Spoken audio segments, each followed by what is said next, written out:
Fugitive accused of stealing a fortune in gold, but a billionaire discovers what she's really hiding and is shocked. Comment and rate my story from 0 to 10. Your opinion is very important, and subscribe to my channel to support my work. I'm counting on your help. The heavy rain streamed down the brunette's face as she ran desperately through the dark streets of the big city. Her bare feet pounded against the wet asphalt, each step echoing like a frantic drumbeat, marking the rhythm of her escape. The worn backpack slung over her shoulders contained everything that was left of her former life, a life that had crumbled in a matter of hours. At 30, she never imagined she'd be running like a criminal through the streets she once knew so well. Just 3 days earlier, she was a respected jeweler specializing in antique pieces, the owner of a small shop in downtown Manhattan where she welcomed refined clients seeking rare and exclusive jewelry. Her knowledge of gems and precious metals was renowned among collectors, and her impeccable reputation had taken years to build. Now it was all reduced to ashes. The accusation that had changed her life forever still echoed in her mind like a recurring nightmare, the theft of gold bars of incalculable value from one of the city's most prestigious vaults. Newspaper headlines already splashed her photo across their front pages, portraying her as a dangerous criminal who had betrayed the trust of her clients and partners. But the truth she carried in her heart was far more complex and terrifying than anyone could imagine. It wasn't just the false accusations that made her flee in the dead of night. It was the devastating secret she had discovered about her former business partner, a secret that forced her to remain silent even in the face of the most terrible injustices. Telling the truth would mean putting her own life at risk, and she knew that no one would believe her word against such well-fabricated evidence. During the first 3 days of her escape, she had slept in homeless shelters and dark alleys, surviving on the little money she had managed to withdraw before her accounts were frozen. Every police siren she heard in the distance made her heart race. Every curious glance from passers-by left her paranoid. She knew she couldn't keep going like this for much longer. That's when she found the small diner on the outskirts of the city, a simple and welcoming establishment frequented mainly by local workers and a few travelers passing through. The owner, an elderly man with a generous heart, agreed to hire her as a waitress using the fake ID she had obtained through shady contacts. He didn't ask many questions, perhaps sensing the genuine desperation in her eyes. The job at the diner represented more than just a means of survival. It was her desperate attempt to save enough money to disappear completely, perhaps to another country where she could start her life under a new identity. Each tip she received, each coin she managed to save, brought her closer to her ultimate freedom. Her hands trembled constantly as she served customers, especially when someone mentioned news about crimes in the city, or when she spotted any police uniform through the diner's fogged-up window. She had developed an almost supernatural ability to detect impending danger, always staying alert and ready to flee at any moment. It was during a rainy afternoon, 3 weeks after she started working at the diner, that her path crossed with his. The tall, elegant man who walked through the door seemed completely out of place in that humble setting. His expensive clothes and aristocratic bearing contrasted sharply with the simple scenery of the small establishment. At 30, he was the heir to a mining empire, a man accustomed to the luxury and power that money provided. His assets included diversified investments ranging from stock market shares to cryptocurrency holdings, building a fortune that grew steadily even during economic crises. But behind his striking and successful appearance, there was a deep melancholy that shone through in his dark eyes. He had lost his wife 2 years earlier, in circumstances that remained shrouded in mystery. Since then, he frequented simple places like that small diner in search of moments of peace, away from the spotlight of his public life and the overwhelming responsibilities of managing a business empire. When she nervously approached to take his order, he immediately noticed something different in her demeanor. There was a tension in her movements, an excessive caution that piqued his curiosity. She avoided direct eye contact and always seemed ready to run, like a wild animal surrounded by predators. During the following weeks, he began to frequent the diner more regularly, always asking to be served by her. Their initial conversations were brief and superficial, but gradually evolved into more meaningful exchanges.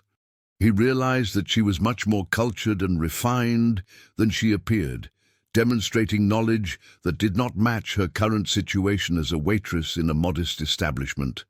The connection between them grew slowly, built on furtive glances and carefully chosen words. There was an undeniable chemistry in the air whenever they met, a magnetic attraction that both tried to ignore for different reasons. Because she knew she had no right to any kind of happiness while living as a fugitive, and he because he feared getting emotionally involved after so much suffering. It was on a particularly busy afternoon that the first sign of real danger appeared. 2 police officers entered the diner for a quick lunch, and she was so terrified that she dropped an entire tray of cups on the floor. The ear-splitting crash of shattering glass echoed through the room, and all eyes turned to her. At that moment, as she tried to pick up the shards with trembling hands, she realized that she would no longer be able to hide her true situation for much longer. The incident with the police officers at the diner had left the brunette waitress in a state of total panic. During the following hours, she could barely concentrate on her work, dropping dishes and getting orders wrong constantly. Her eyes remained fixed on the front door, expecting at any moment to see uniforms coming in to take her away in handcuffs. The mining billionaire watched everything with growing concern. There was something deeply disturbing about her exaggerated reaction to the presence of the police officers, a response that went far beyond normal nervousness. His experience in business had taught him to read people accurately, and all the signs indicated that she was hiding something significant. After closing time, he decided to stay at the diner until all the other customers had left. When they were finally alone, except for the owner who was cleaning the kitchen in the back, he approached her carefully, like someone trying to soothe a wounded animal. "Are you okay?" he asked gently, noticing how her hands were still trembling as she wiped down the tables. "You seemed scared today." She froze for a moment, then forced a fake smile that failed to hide her anguish. "I'm fine, just a tough day at work." But he wasn't convinced. There was a vulnerability in her eyes that awakened in him a protective instinct he hadn't felt in a long time. During the following weeks, he intensified his visits to the diner, always finding excuses to prolong his conversations with her. Gradually, he discovered small fragments of information that didn't fit her official story. She demonstrated deep knowledge of art and antiques that a simple waitress shouldn't possess. When a customer casually mentioned a vintage piece of jewelry, her eyes lit up, and she made precise technical comments about the quality of the gems and the historical origin of the piece. Realizing her slip, she quickly retreated and changed the subject. During a conversation about travel, she mentioned specific details about European museums and techniques for authenticating antique pieces, knowledge that had clearly been acquired through professional experience, not through books or television programs. These inconsistencies aroused his curiosity even further. As a businessman accustomed to investigating investment opportunities, he possessed considerable resources to uncover information about people. But something prevented him from using those resources to investigate her directly. Perhaps it was the way she looked at him when she thought he wasn't paying attention, with a mixture of gratitude and melancholy that touched him deeply. The emotional connection between them continued to grow, despite the mysteries that surrounded them. He began to share details about his own life, talking about the pressure of managing a business empire built by generations of his family. He mentioned his diversified investments, from traditional investment funds to positions in bitcoins that he had acquired as protection against economic instabilities. She listened attentively, offering surprisingly intelligent insights into financial strategies and wealth management. Her observations were so accurate that he began to suspect that she had previous experience dealing with large sums of money or valuable assets.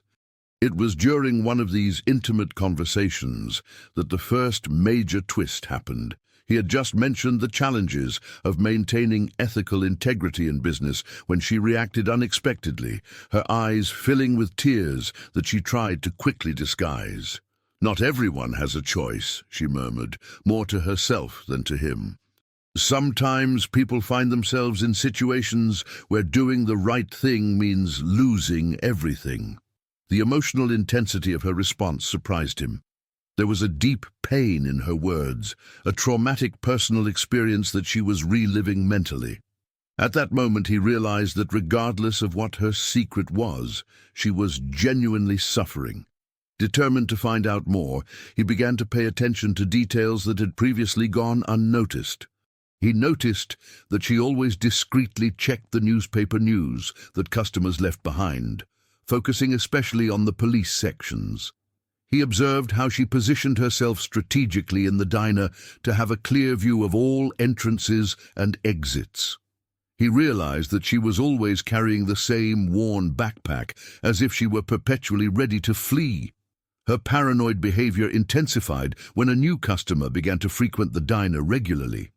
He was a middle-aged man, well-dressed, who always sat alone and seemed to watch her with excessive attention. She became visibly agitated by his presence, making constant mistakes and glancing nervously in his direction. One night, after closing time, she was leaving through the back door when the billionaire intercepted her in the dark alley. She practically jumped in fright, dropping her backpack on the ground. When he bent down to help her collect the scattered belongings, his fingers accidentally touched an envelope that had fallen out of the bag. Through the dim light of the street lamp, he could see part of the contents: documents with different names, photos of her with slightly altered appearances, and a considerable amount of money. Their eyes met in a moment of absolute tension, both knowing that a crucial secret had been discovered. "Please," she whispered desperately, quickly gathering the fake documents. "Please, don't say anything. You don't understand the situation." Instead of showing shock or outrage, he felt a wave of compassion. There was something in her expression, a vulnerability so genuine, that convinced him that she wasn't an ordinary criminal. His experience in evaluating the character of people in business rarely disappointed him, and all his instincts indicated that she was running from something, not causing problems. "Who are you really?" he asked gently, reaching out to help her up. She hesitated for a long moment, clearly debating internally whether she should trust him. Finally, with a voice choked with emotion, she revealed only a fragment of the truth. "My real name doesn't matter anymore. The woman I was before doesn't exist anymore. All you need to know is that I didn't do anything wrong, but I can't prove my innocence without putting my life in danger." The partial revelation only intensified his determination to discover the whole truth. That night, he made a decision that would change both their lives forever. He would use his resources and connections to discreetly investigate her situation, even knowing that it could put him in a compromising position. As she walked alone through the dark streets, back to the small room she rented with a false identity, she had no idea that she had awakened not only the love but also the ironclad determination of a powerful man willing to risk his own reputation to protect her. From that moment on, their lives would be intertwined irreversibly, united by dangerous secrets and a growing passion that neither could deny any longer. In the days following the discovery of the fake documents, the tension between them became almost palpable.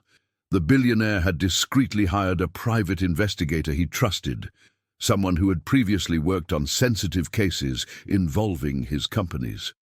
The information he began to receive left him deeply disturbed. The brunette was indeed a respected jeweler called by a name he now knew, but that she had completely abandoned. Her store, specializing in antique pieces, had a select clientele, and her reputation in the business was impeccable. until 3 weeks ago when everything collapsed spectacularly.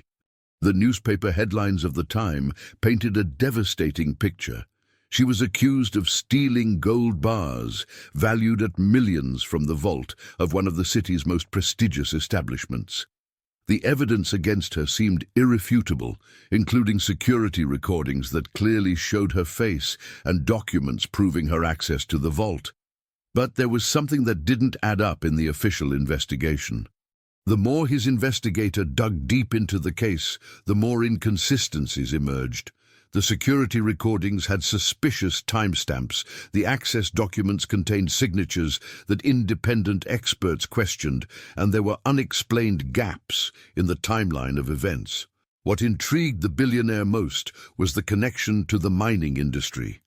The stolen gold had been stored through a complex network of companies that outsourced services to various companies in the industry, including some that competed directly with his own businesses. There was a pattern emerging, something that suggested a scheme much larger than a simple theft. Meanwhile, at the diner, she noticed subtle changes in his behavior. There was a new intensity in his glances, an urgency in the questions he asked. She realized that he was investigating her situation, and this filled her simultaneously with hope and terror. Hope, because finally someone might discover the truth. Terror, because it meant that both of them could be in danger. Her paranoia intensified when the middle-aged man who had been watching her began to appear more frequently. He always ordered the same black coffee and sat reading the newspaper for hours, but his eyes rarely left her. During a particularly tense afternoon, she decided to confront her fears head-on. Approaching his table with trembling hands, she served his coffee and whispered, "I know you're not here by chance. What do you want?" The man slowly raised his eyes and smiled in a way that made her blood run cold. "Just enjoying the excellent service of this establishment," he replied in a calm voice, but there was an implicit threat in his words. That night, she couldn't sleep. Every noise in the hallway of the small apartment building where she lived made her jump. She knew she was being watched, and that her location had been discovered. The feeling of being cornered suffocated her, bringing back memories of the day her life fell apart. It was then that she decided to do something she had sworn she would never do: trust someone completely. The next morning she arrived at the diner early and waited until the billionaire appeared for his usual morning coffee. When he sat down at his usual table, she approached with renewed determination. "I need to talk to you," she said in a low voice. "Not here, not now, but I need to tell you the complete truth. You deserve to know what you're getting involved in." They arranged to meet after the diner closed, in a small park nearby where they could talk without being overheard. When they finally sat down on the bench under the dim light of the street lamps, she took a deep breath and began to reveal secrets that she had kept hidden for months. "I didn't steal that gold," she began, her voice trembling with emotion. "But I discovered something my partner was doing, something terrible that explains why he needed to frame me." Over the next hour, she recounted how she had discovered that her jewelry store was being used as a front for an elaborate money laundering scheme. Her partner, a charismatic man whom she had trusted for years, was receiving gold of dubious origin and transforming it into legitimate pieces through falsified documentation. The scheme was much broader than she initially imagined. It involved fraudulent mining contracts, where shell companies overbilled for services and diverted funds through a complex network of financial transactions. The gold that arrived at the jewelry store was a product of these diversions, and her expertise in authenticating precious metals was essential to give credibility to the operations. "When I confronted my partner about the irregularities I had discovered," she continued, tears streaming down her face, "he first tried to convince me that I was imagining things. Then he offered me a share of the profits if I remained silent. When I threatened to report everything to the authorities, he changed completely. The trap had been meticulously planned. For weeks, the partner had manipulated evidence, forged documents, and even bribed security guards to create an irrefutable case against her. On the night of the alleged theft, she had been drugged during a business dinner and woke up hours later in her own home with no clear memory of the events. The billionaire listened with growing horror, not only because of the cruelty of the betrayal, but because of the disturbing familiarity of some of the details. The scheme of fraudulent mining contracts echoed suspicions that he himself had developed about certain irregularities in the industry. "There's something else I need to tell you," she said, noticing his pensive expression. "Before all this happened, a woman came to my store asking about the authenticity of certain gold transactions. She mentioned that she was investigating irregularities in mining contracts on her own. She seemed very determined, almost desperate to expose the truth. His heart almost stopped when she physically described the woman. Blonde hair, intense green eyes, a small scar on her left hand from a childhood accident. It was exactly like his deceased wife. "When was this?" he asked, his voice barely above a whisper. "About 2.5 years ago. She came back a few times, always asking questions about authentication procedures and origin documentation. She seemed to be building a very solid case against someone." The revelation hit the billionaire like a bolt of lightning. His wife had begun investigating irregularities in the mining sector shortly before her sudden death. He had always suspected that there was more to the story than he had been told, but he had never obtained concrete proof. Now, the pieces were beginning to fit together in a terrifying way. "What happened to her?" he asked, fearing the answer. "She disappeared.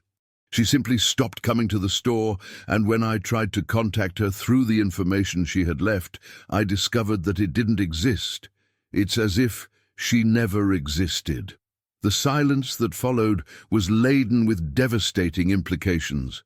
They both understood simultaneously that they were not dealing only with a money laundering scheme, but with something much bigger and more dangerous.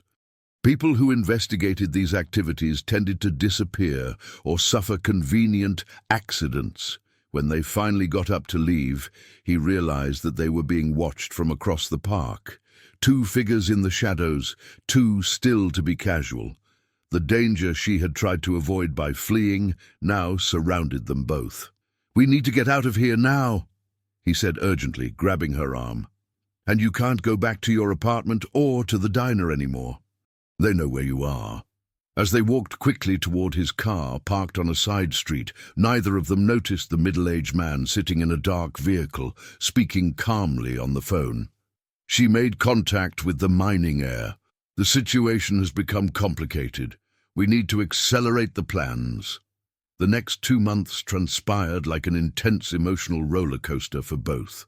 The billionaire had taken the fugitive jeweler to one of his most isolated properties, a country estate far from the city where she could remain hidden while they worked together to gather evidence against the true culprit. During this period of forced seclusion, the connection between them deepened in ways that neither had anticipated. Sharing the constant danger and the desperate pursuit of the truth created an emotional intimacy that transcended the social barriers that would normally separate them. She, a woman accused of serious crimes, and he, a man whose assets in stocks and diversified investments placed him among the wealthiest in the region. The nights were particularly difficult for both. She often woke up from nightmares where she saw her former partner smiling coldly as they dragged her away in handcuffs, while he was haunted by renewed memories of his deceased wife and the growing certainty that her death had not been accidental. During the day, they worked methodically on the investigation. The billionaire used his financial resources to hire a team of forensic investigators specializing in financial crimes, while she provided detailed technical knowledge about gold authentication procedures and the irregularities she had discovered. The first major discovery came when they managed to trace the origin of the supposedly stolen gold. Through sophisticated chemical analyses, they determined that the metal had been extracted from a specific mine in the countryside, an operation that had officially ceased operations 3 years ago, but that apparently continued to operate clandestinely. This revelation led them to a network much more complex than they had imagined. The scheme involved not only money laundering but also illegal mining, tax evasion on a massive scale, and corruption of public officials responsible for environmental and tax oversight. Her ex-partner was just one piece in a much larger puzzle, controlled by a consortium of corrupt businessmen who operated through multiple front companies. The pattern was always the same: identify honest experts in their respective areas, co-opt them through attractive offers, and then eliminate them when they became inconvenient. The billionaire's wife had discovered part of this scheme through her own investigations into irregularities in commodity prices in the market. Her fatal mistake was trying to gather evidence alone, underestimating the reach and danger of the organization she was facing. As the evidence accumulated, the emotional tension between the protagonists also grew. The long nights working together, sharing fears and hopes, had created an undeniable chemistry that both tried to ignore. He felt guilty for developing feelings for another woman while still mourning the loss of his wife, while she believed that a fugitive from justice had no right to happiness. The situation reached a breaking point on a stormy night when she announced her intention to surrender to the authorities. "I can't live like this anymore," she said with tears in her eyes. "I can't accept that you continue to risk your reputation and your business because of me." It was at that moment that he finally confronted his own feelings. Gently holding her face between his hands, he confessed, "You don't understand. I'm not just doing this for justice. I'm doing it because I've fallen in love with you, with your courage, with your integrity, even in the face of despair. I can't lose you too." The kiss that followed was charged with months of repressed sexual tension and intense emotions. For the first time since her life had fallen apart, she allowed herself to feel hope that perhaps she could have a future beyond escape and fear. But the growing intimacy between them was interrupted by a shocking discovery. The lead investigator had gained access to internal documents of the criminal consortium, revealing that her ex-partner was planning to eliminate her permanently. There were specific orders for her to be silenced before she could cause more problems. Realizing that time was running out, they made a risky decision. Instead of continuing to hide, they would confront the scheme head-on, using the evidence they had gathered to force a complete confession. The plan involved an elaborate trap. She would contact her ex-partner, pretending to be willing to negotiate her surrender in exchange for a share of the profits from the scheme. The meeting would be in a controlled location with hidden recorders and surveillance cameras installed by the team of investigators. On the night of the final confrontation, the tension was almost unbearable. The ex-partner arrived at the designated location accompanied by 2 henchmen, clearly prepared for a violent situation. But when he found himself surrounded by investigators and confronted with irrefutable evidence of his criminal activities, his arrogance turned to despair. During the recorded confession that followed, he revealed complete details about the murder of the billionaire's wife. She had gotten dangerously close to the truth about the illegal mining scheme and needed to be eliminated before she could expose everything. The accident had been carefully planned to look natural, but in reality, it was a calculated homicide. The devastating revelations about his wife's death brought renewed pain for the billionaire, but also a sense of relief at finally knowing the truth. He could adequately honor her memory, knowing that her courageous investigation had been the first step in dismantling a criminal organization that had harmed many other people. With the recorded confessions and irrefutable documentary evidence, the case was handed over to the competent authorities. The ex-partner and all members of the criminal consortium were arrested, their assets frozen, and their companies thoroughly investigated. The jeweler's complete exoneration took place in a public ceremony where the authorities officially recognized her innocence and apologized for the suffering she had faced. Her reputation was fully restored, and she received multiple offers to reopen her jewelry store with financial support from reputable investors. But the biggest transformation happened in the relationship between them. After months of facing dangers together, overcoming seemingly impossible obstacles, and discovering painful truths about the past, they realized that they had built something much stronger than physical attraction or emotional convenience. The love that blossomed between them during the darkest moments of their lives proved to be lasting and transformative. He completely reshaped the ethical protocols of his mining companies, implementing transparency systems that honored the memory of his first wife and ensured that similar schemes could never thrive in his businesses again. She reopened her jewelry store with a renewed focus on authentication and ethical provenance of precious materials, using her traumatic experience to educate others about the dangers of corruption in the industry. Together, they established an ethical investment fund that directed capital only to companies that demonstrated sustainable and transparent practices. 6 months after the complete resolution of the case, they married in an intimate ceremony that symbolized not only their personal union, but also their shared commitment to using their painful experiences to create positive changes in the world.